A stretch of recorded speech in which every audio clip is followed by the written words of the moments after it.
everyone to our first PD session for our virtual film summit. It's so exciting to see all of you joining us today, and I hope a few of you caught our first live Q&A with Fully Focused earlier in the day. I know it's slightly different time zones for everyone, so I'm glad we were able to all connect right now. Last thing I'm going to kind of remind just before I hand it over to our awesome facilitators, just a reminder about the prizes. So for those who have Instagram and social media, if you feel comfortable sharing in your stories about the sessions or posting on your wall, please tag Tagging a Global. We will be kind of looking at that. Your attendance today also counts. We are kind of keeping track, and your names will be entered into a raffle to win 2 of the prizes that are mentioned in your welcome package. And with that, I'm going to hand it over to our facilitators for today. Take it away, guys. Hey everyone, Hello. Thank you so much for having us here. Prizes sound awesome. I'd love to learn more about that, what you guys are actually going to take away. That's pretty cool. This whole thing is cool, just understanding that you're all in different, or not all of you, but some of you are like in different countries. That's a really cool initiative that's going on here. And I know there's like a mixed bag of experience in the room, but we're here to help. Hopefully we can simulate some creative thinking. And let's get this going. I'm just going to share a deck. Just let me know if you can't see it. Can we all see that? All good? Okay. You guys are all like little squares right now. I'll present that. All right.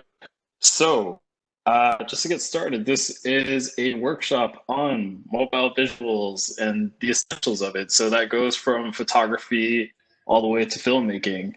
My name is Shaunik. I'm actually a video producer for a company called Shopify, but today I'm representing a human rights organization called Jayu, which shares human rights stories through the arts.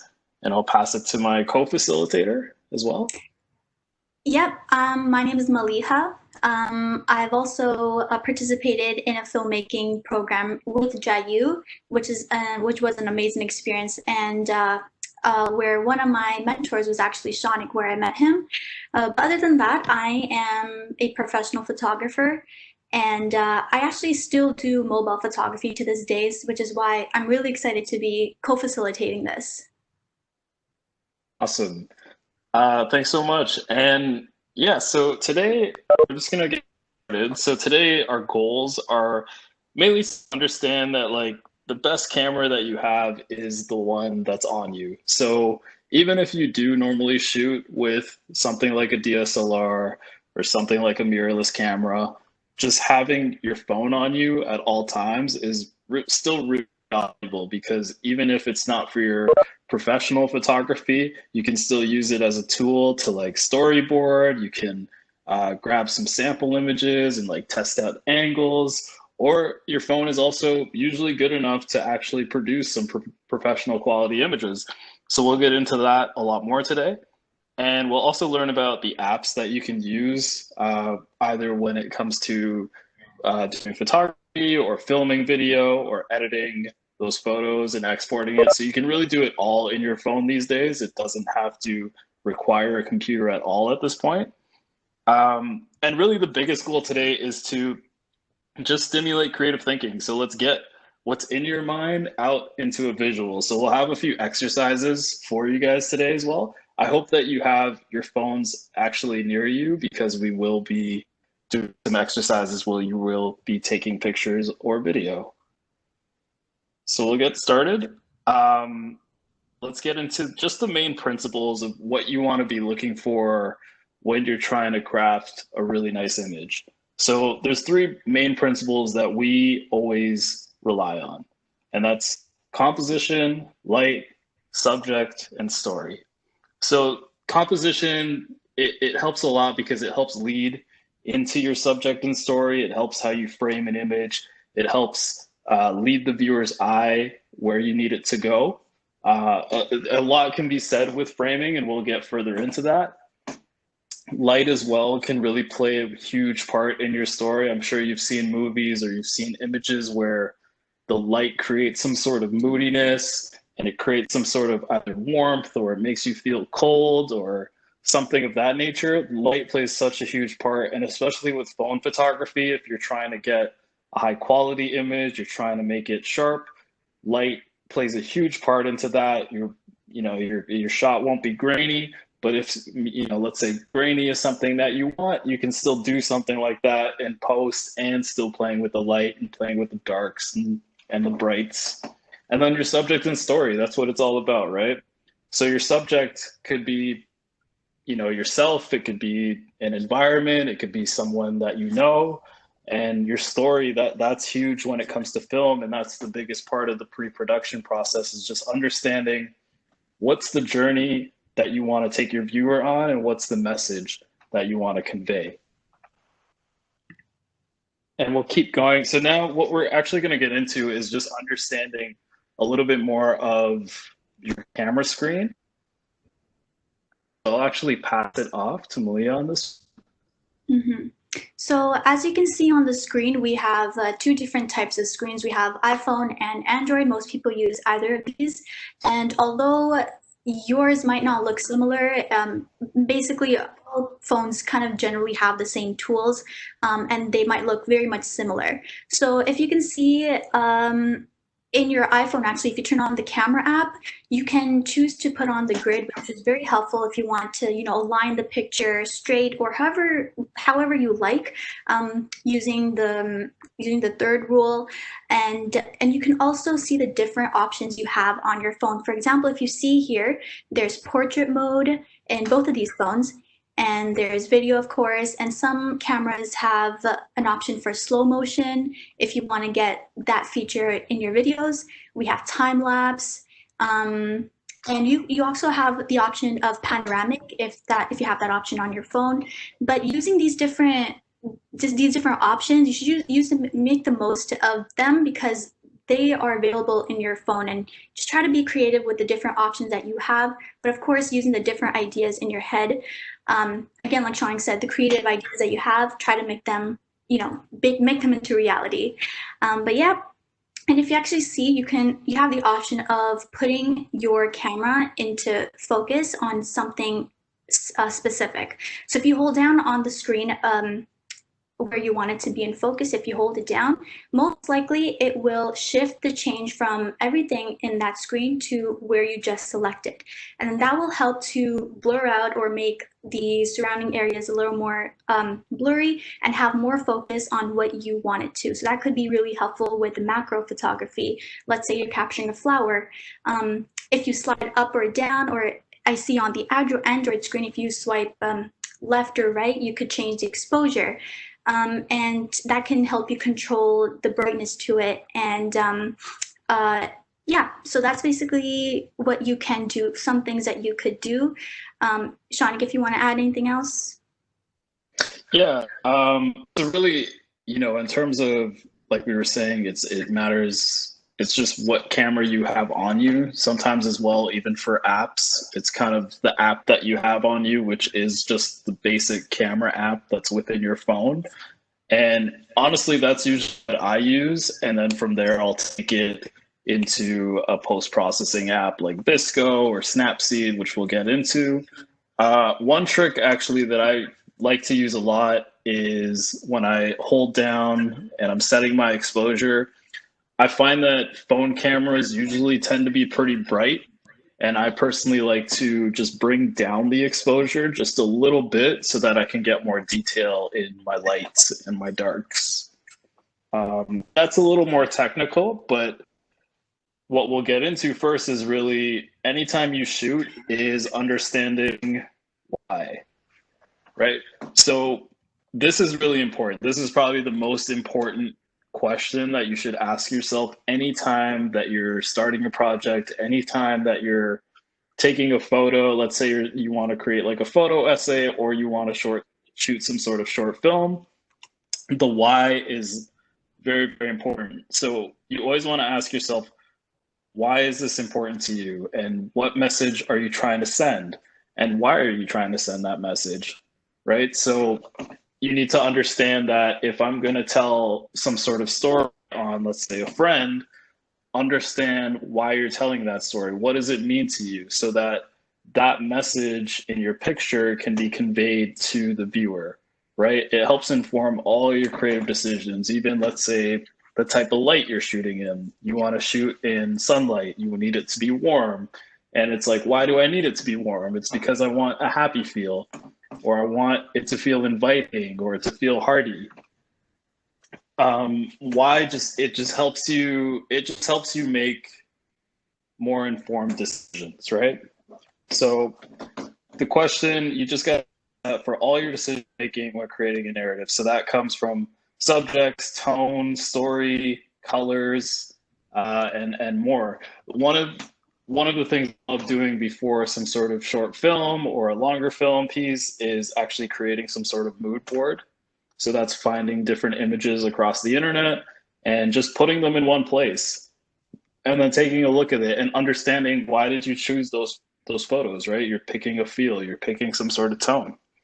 And also why is also informing the way you compose a picture.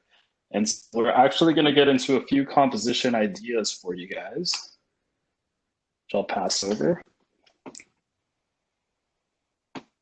to Malia. Yes, so thank you. If you remember Shaunik saying composing a picture really helps to get your viewers to get their eyes lead to what you are trying to get them to lead at. So if you see in this picture, if you guys want to message and comment what makes this picture stand out, or what you think helped compose this picture, and I could read off some if you like.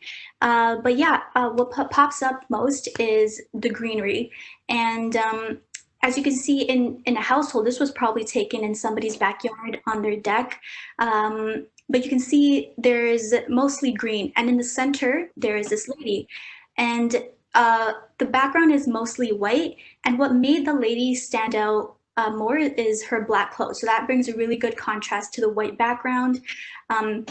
She's in the center, of course, and you can probably get anyone in your household for this, or even do a self-portrait, maybe put a self-timer on. And yeah, if you have any siblings, get them out of their hiding and have them help you out with some pictures. That's some ideas for composing at home. Cool. One thing I want to note before we keep going about these composition ideas is that they're all based around things that you can do around your household or wherever you're at during this time where we all kind of have to be inside most of the day. So these are all ideas that you can kind of take for yourself and you can practice around the house. So they should be fairly simple to find environments for. Mm-hmm. So with this one, as you can see, there's a hand in front of a laptop screen, which is emitting light. What that does is it creates a shadow at the bottom part of the hand, or the bottom part of the picture, which creates some sort of depth. And if you notice the angle it was taken at as well, it was taken from an above angle looking down. So what that does, you're able to see more of the hand, more surface area of the hand, and more details.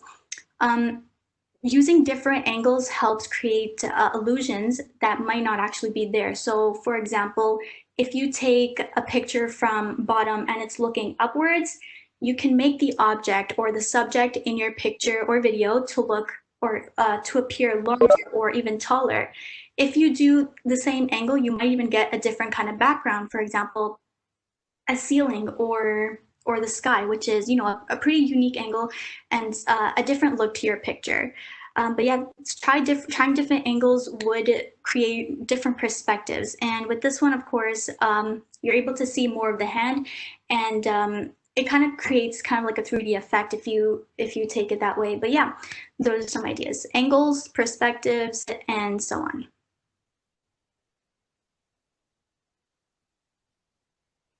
Cool. So for this one, what we're looking at here is leading lines.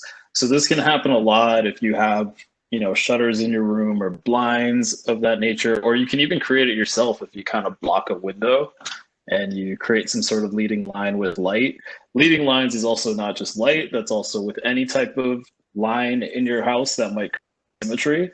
So if I look at this picture here, people, your eyes right side to the circles, and for some others, your eyes are being led to the left side. Personally, I find that my eyes get led to the left side, and it's kind of cool because it's as if like there's this leading to the left side to the rest of the room, and it's a bit of a mystery. So to me, this picture is a little more mysterious. For others, you might have a different type of feel. Also take note just kind of the creative choices here, which was not only the lines, but also the type of lighting and the type of feel. It's a little more greenish and things of that nature. If we keep going, this is a frame within a frame. So you can do this by using some sort of window or shooting through a door and kind of using that window or that door as a frame. And the reason this is really cool is because it's kind of telling me who this person is, right? I'm getting to see the person, I'm getting to see their environment, I'm getting to see that it's a warm day, and they're just kind of relaxing. So it's telling me more than just showing me a person looking at the camera and like a simple portrait, which serves its own nature. But this one here, it serves a purpose as well. This can also be really cool for video if I was to start here and I was to actually walk into that door and into that room. I'll keep going. This is actually me. This is my room, and this was me testing out. I actually tested my phone on the ceiling and kind of shot downwards. So for me, this was more just to convey a small story within 2 shots. I make music on the side as a hobby. So that's just me in a creative block. And then obviously the right side is just me creating music and starting to create. So I'm trying to convey a story in 2 images, which is a different kind of edit in itself. So some things that you could also do at home in relation to what Shanik did is, using your phone and using different ideas and many different options. So what we have here is you could do motion blur. So that's basically anything that is in motion in your picture. It could be something like your pet or even the ceiling fan, which will create some kind of movement. Using items to cover your lens and film through. So this is a very interesting one. You could use really anything. I don't think there's anything you cannot use. For example, I actually took some pictures with a drinking glass this morning. And can we actually show some of the pictures that we took? Mm-hmm. Just to show you as an example of what you can get with just a drinking glass. So what I did was I took my phone and I literally just put it in front of the lens, and it creates some sort of warping effect. And some parts of the image is unclear, but that was my focus. That was my point of doing this. So I just did a very simple edits, and as you can see, there's a lot of there's some kind of motion blur in there as well. But yeah, so this is something that you can get as well with just a drinking glass. If we can go back to the slide, you could also do things such as, using to get your creative juices flowing. You could just use one object. For example, I don't know, we've got here my earphone pack. So you could challenge yourself by using one item. And yes, you're going to be using one item, but the angles and the perspectives that you're going to use are not necessarily going to be the same. So every shot is going to look different, but that will really challenge you with your creative juices. Using sheets for different backgrounds. For example, even using your own bed sheet, your mom's quilt, of your blanket, just put it as a backdrop, and it would create different backgrounds and a different feel, and whatever you want to make through your images or video, it will really help it out. And for example, this backdrop, it's of space. I'm actually in space right now. I don't know if you guys know, this is just an illusion. But yeah, let's just say I got it off of Amazon. So yeah, you can just get this and put it as a backdrop. And if you really want that theme to come through, it will really help you out. And yeah, so what you could also do at home in these times is working on your portfolio. So if you really want to take this further and work with other people, use this time and tips and these ideas that we're giving you and getting your creative ideas going and work on your portfolio, because by the time that you are able to interact with other people and go out, you will already have your portfolio done. So you should really make use of this time. It would be a very good choice and very good. It would be really helpful. Some other things that you could do is using your own mirrors at home. It'll help with reflections, really cool silhouettes even. And yeah, that actually leads us to our activity and the exercise that we would like to do with you guys. So this is where it gets fun. This is where we need you to get your creative juices flowing, or maybe this will get your creative juices flowing. So basically, in the same spot that you're sitting or standing, what we want you to do is to take some thoughtful pictures around you. So essentially, we're going to give you 5 minutes, and you can't move. You got to stay right there. You can only move within your chair, or if you're standing in that same spot. So kind of think about, you don't have to take as many shots as you want.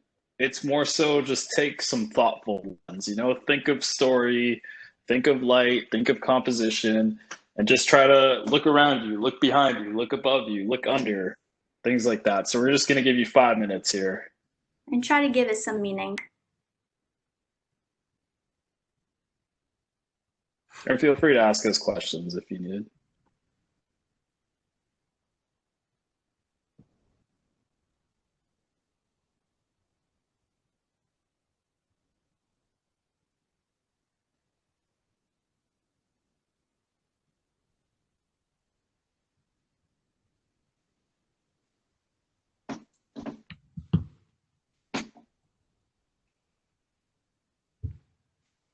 Gonna try it myself actually too. You're in your car, that's perfectly fine. I would love to see some shots from there.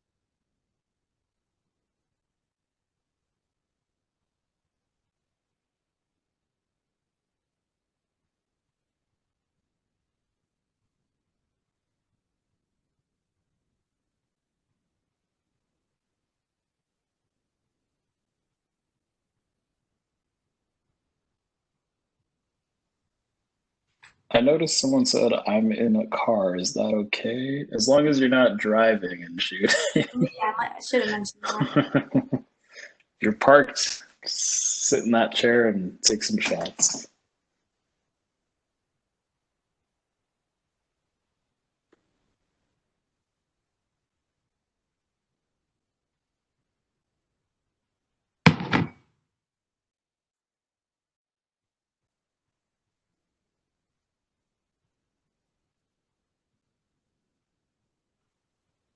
So give you about 3 more minutes here.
Okay, just one more minute.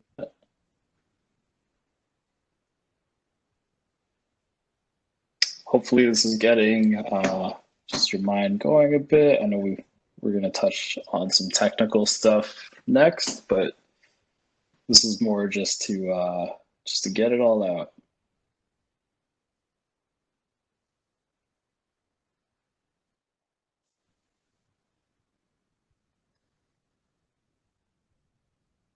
And 5, 4, 3, 2, 1. All right. Hope you all got some great pictures or videos. What we're actually going to ask is we don't have as right now, but if we're going to provide our emails and if you're comfortable with it, we'd love to see some of those pictures and videos after the workshop. So now we'll get more onto the technical side of things. So start off with is if you see this big, crazy bunch of lenses and grips and mics and lights, it looks great. You feel like if you have this, you're going to make the greatest movie of all time, but this actually doesn't matter as much. What I want you to remember is just the gear doesn't matter. You can shoot everything with the phone you have, and you can get very creative. Having a creative constraint is actually a bit of a gift. It helps you understand more of how you can make a certain picture or a certain video feel without needing all the latest and greatest gear. And as you kind of understand story more and understand why you need a certain lens or why you need a certain light, then you can start building up to those kinds of things. But for now, I would say just worry a bit more about story and subject, composition and light, because those will lead you the furthest.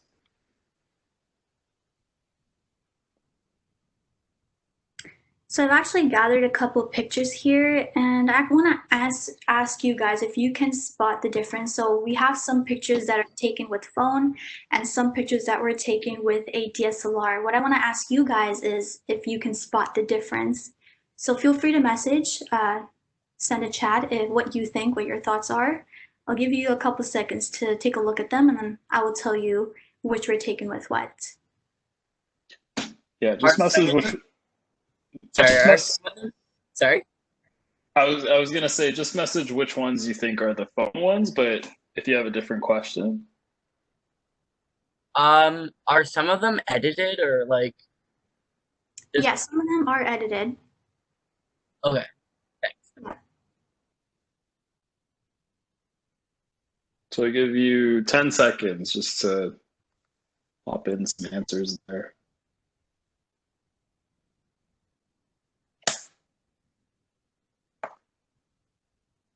So I see Aiden said top, middle, bottom, middle, and top left. Do you mean was that with DSLR or with phone? With phone. That's okay. Okay, so, oh, we got a lot of answers here. Okay, some of you guys are right with some of your answers. The answer is actually all the top 3 ones were taken with a DSLR, and the bottom 3 were taken with a phone. I'm not sure if that surprises you. It does to me, because if I take a look at these, they all look magnificent. So it really does matter on the editing that you do, the angles, what kind of composition you did. The last one really stood out to me the most, and it was taken with the phone, which is pretty amazing. Exactly, Charlene, I agree with you. They do all look great. But yeah, that's just to tell you that it really does not matter what you take the picture with. What matters mostly is how you take it and the idea you have that you may come to reality. Yeah, one thing I also want to stress with story and subject especially is if you create a picture that connects well with your audience, you may have some people that ask like, hey, what was that shot on? I want to know what gear you have. And that's great and all, but most of the time, if it actually resonates with someone through a message and through a feeling, that's what matters the most. And they're not worried about what you actually shot that on. And I'm sure even for yourself, if you take a great picture, it also probably doesn't matter most of the time. You're usually just proud that you were able to message and a feeling. Exactly. So this is what's called the exposure triangle in photography, and it's a balance between three things. And those three things are aperture, shutter speed, and ISO. This gets a lot more technical, and it affects your phone a little bit. There are some more advanced apps you can control these parameters. Most of the time in your camera app, just your stock camera app on your phone, you usually can't really play with these too much. But just to give you a really, really brief run through of what this is, aperture is just like a ring that's opening and closing and letting in a certain amount of light. It also helps create depth of field for you. So the lower the number is, the more depth of field you'll get in the background, and you'll also get more light coming into the camera.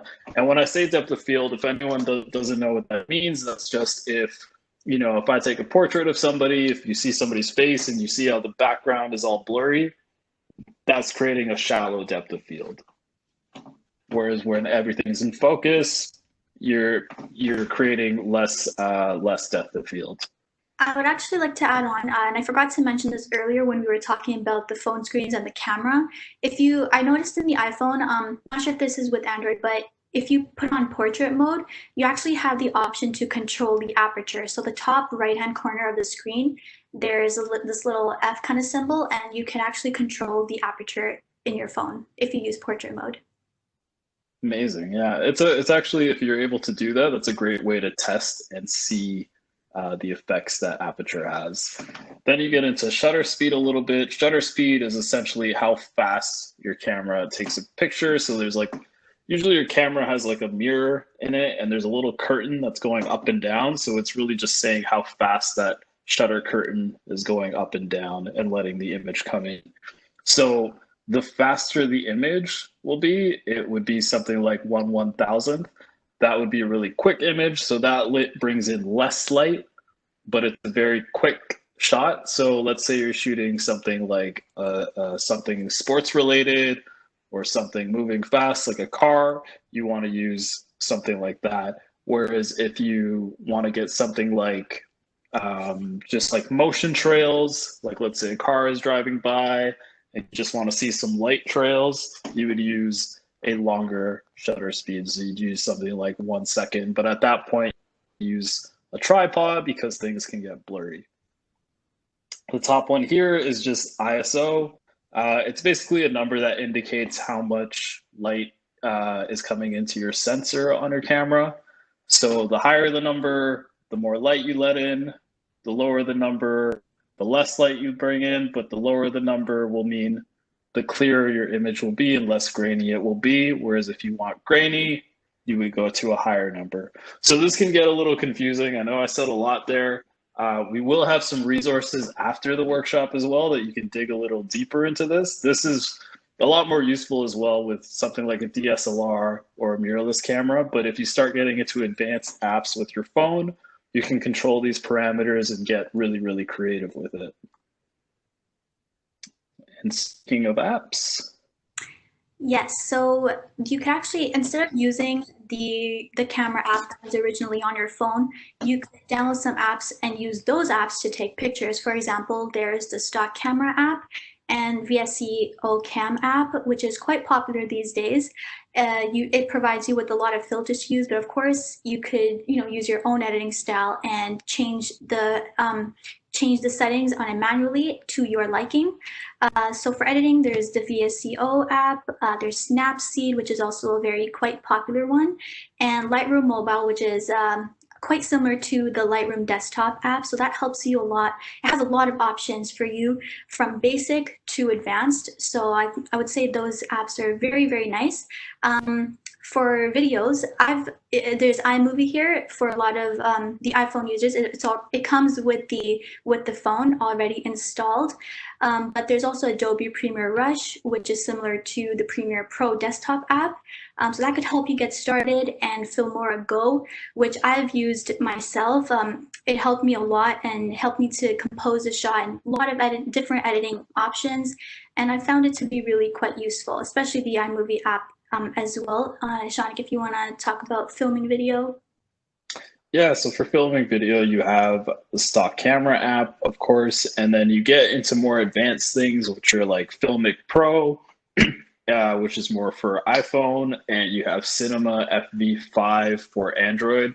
I would only use these if you're really getting advanced with video, because you can control those things that we saw in our exposure triangle. So if you really want to get creative, or if you, let's say you have multiple cameras and you need it to match your settings, that's one way to do it. Even for myself as a professional video producer, I've had moments where I'm using a bigger camera on set, but what I'll also do is grab, like a phone or two and put them on the side and use some of these advanced apps to, it's not going to be the same like my big camera, but the phones act as secondary cameras for me, so I can, go to different angles and I can go to different cuts when I'm editing. So now get into exercise 2. Exercise 2, relatively simple, but I want you to put a lot of thought into it. So what I want you to do is think about those photos that you took, photos or videos that you took on the first exercise, and I just want you to choose one. This is just a selection process.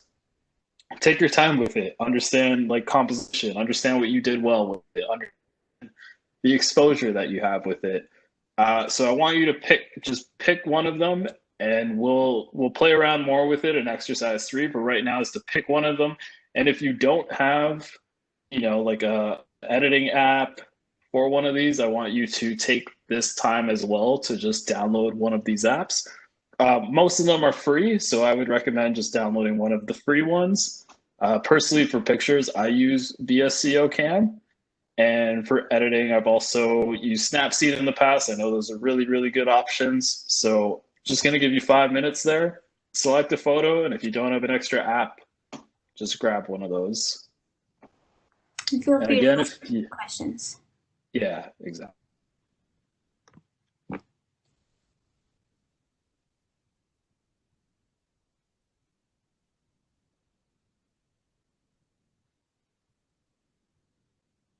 Sorry. Don't know what happened here.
Give 3 more minutes.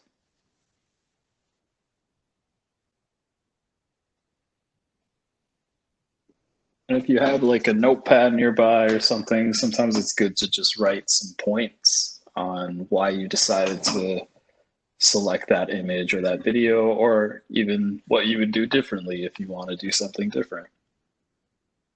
I see Salorm asked, when we choose our picture, did you want us to download an editing app? If you don't already have an editing app on your phone, then feel to choose any of these apps or any other app that is out there. You could use anything really.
So guys, 1 more minute.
All right.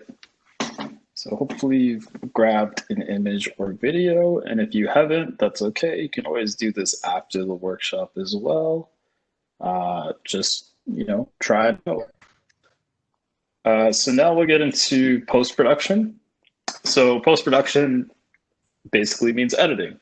So now that you understand all your choices about like why you decided to take a picture of something, or why you decided to use a certain light, or why you decided a certain tone, and you've also considered like some technical things, now you can get into editing. Editing should be a lot easier if you already know why you're doing everything. Some considerations for editing. Actually, what I'm going to do here is exit the sharing, and I'll just show you. Can you all see me? Cool. All right. I don't know how well this is going to work, but hopefully it will. So I'm just going to grab an image here on my iPad and show you really quickly some quick ways that you can create a feeling or a mood. So is that hard to see? You know what? What's this? Maybe that'll help. Is it okay? Yeah? Yeah, right. I think just bring it out a bit. Okay, Yeah. perfect. So this is actually a picture in San Francisco that I had taken on my phone. This is the VSCO app, so also called Visco. One of the things that you can do is you can pull up exposure, and most of your apps are similar. You just have like this slider that goes up and down. There you go. So you have like a slider that'll change your exposure. Most of them are slider based. I feel that this is a little awkward showing it, but I can at least tell you that some of the things that you can do also with different options are using things like contrast, using things like highlights and shadows, and also like your sharpness and your clarity. Those are really, really quick ways to affect an image. And one of the most effective ways is just simply cropping. So rather than zooming on an image, you can always just crop an image. You don't want to crop too much where you lose quality unless that's the feel that you're going for. But cropping out something like a tree or something like, like a baseboard that's on the floor of your house, something, let's say you just want like a white wall, you can just crop your way to it. So that's a really, really easy way to create really quick edits through your phone. So what we're actually going to do is the last exercise is you're simply going to edit your photo, right? So you're going to take about 5 to 10 minutes here just to edit your photo. And please, if you have any questions as well about editing, I know this can be one of the more challenging areas, please message us, or just, at this point, if you need to turn on your mic and just ask us a question, go for it. And I'm actually curious if people can chime in on the chat which apps they're using to edit as well.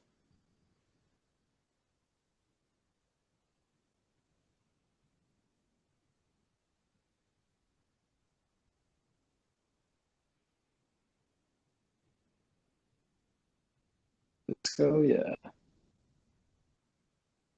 Visco is really popular. Visco has a really good feed as well. So it gives you a lot of challenges. Adobe Premiere. Yeah. Lightroom. And are you using these on your phone? Visco as well, yeah. Okay, cool.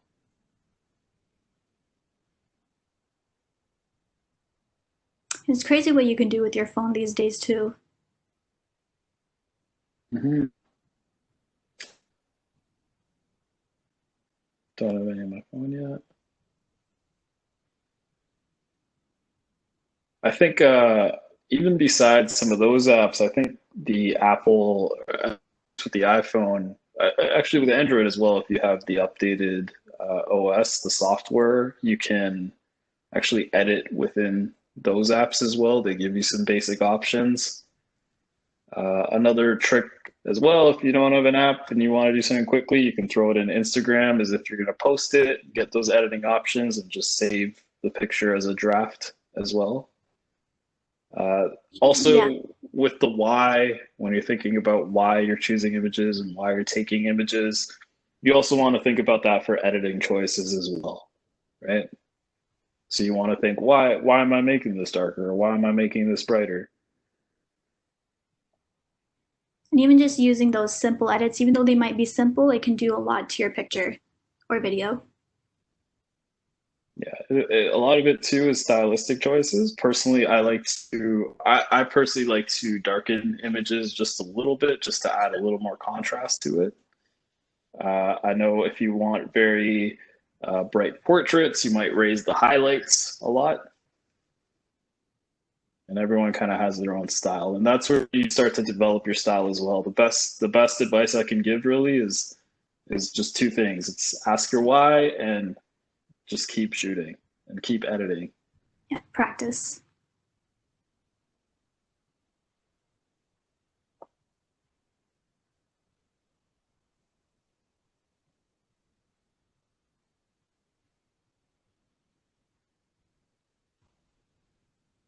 And we're doing this exercise 10 minutes, but if within the next 4 or 5 minutes, if anyone wants to even turn their video on, if you're comfortable and you want to show what you've done, that would be great as well. And if you don't get to in time, we'd still love to see them by email after. And if you don't want to show it at all, that's totally cool as well.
I'm on my phone. Should I still turn on my camera and share my photo? If able to. If not, no worry. I don't know if you have to take over the chat that way.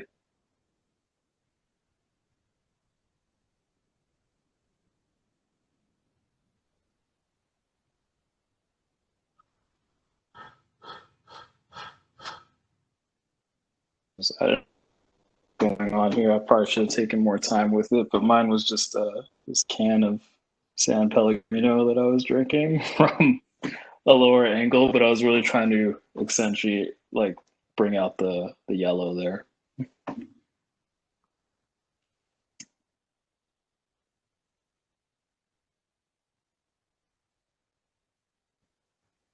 For my photo, I had to really I had to stay on my chair, so I had to go try to stay on my chair, but stretch really far so I could get the right photo.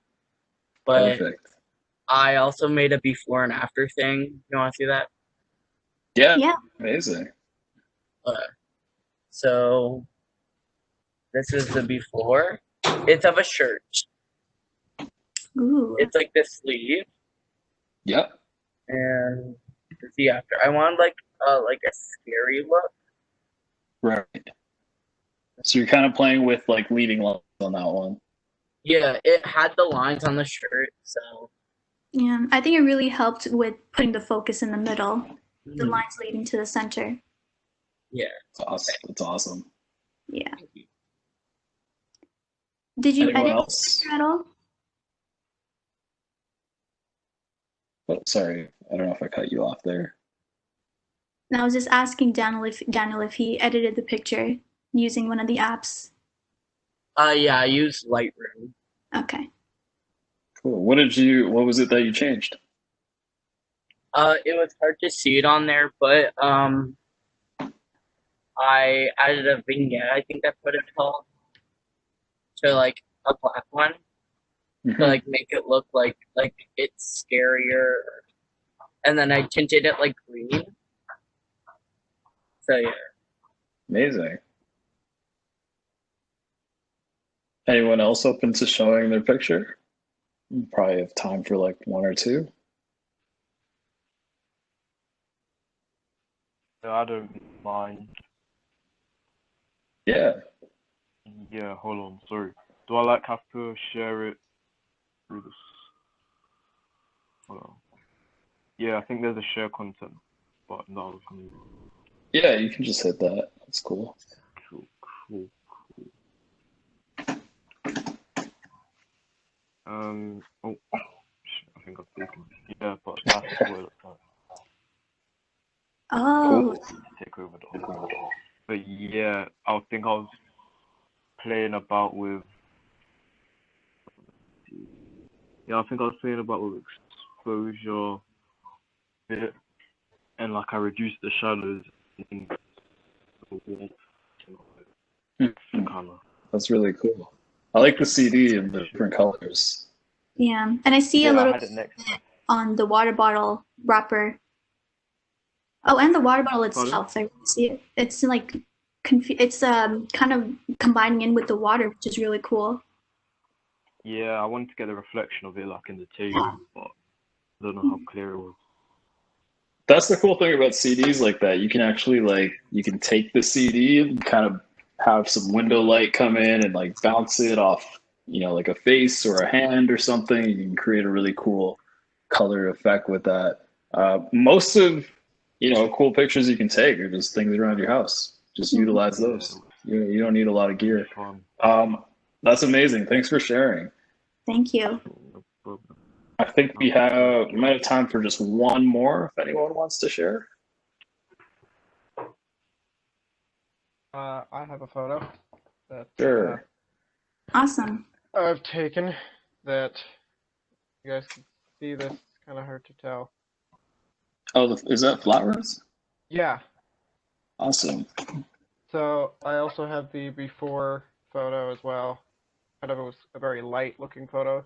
These flowers are Yeah. kind of more of a purple, but that's kind of what came through once I edited it. Kind of showed a little bit of the purple, but yeah, I've had to play with Wow. things that kind of Yeah, I used Google Photos for this to be able to Oh, play amazing! with Yeah, all the. Yeah. love the Nice. 3-1. Yeah, that's really cool. I noticed you kind of brought out the darks a lot there. Yeah. Added a lot of contrast to that. And And enhance the purple.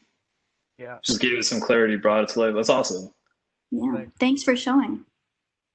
Cool. I think now we don't have much time, but if anyone has any questions, we'll actually end the exercise here. But now is the time. If you just have any questions for us, any comments just about mobile photography in general, now's that time.